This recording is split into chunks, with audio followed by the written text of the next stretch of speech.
The clamp slide is another technique from Aaron Field's nozzle forward program. It utilizes body mechanics to move the line forward and your body weight to pin the hose when it is flowing.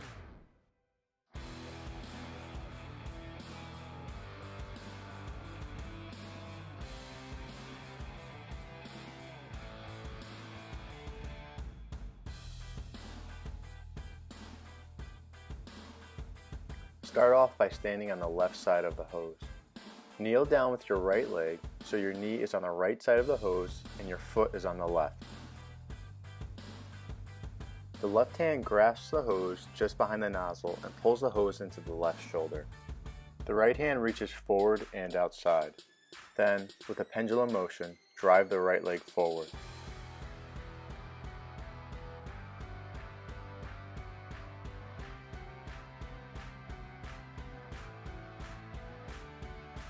When we flow water with this position, the left hand operates the bail and the right hand splints the line between the body and the nozzle. Some people might have to turn their foot so that their shin is in contact with the hose, pinning it to the ground.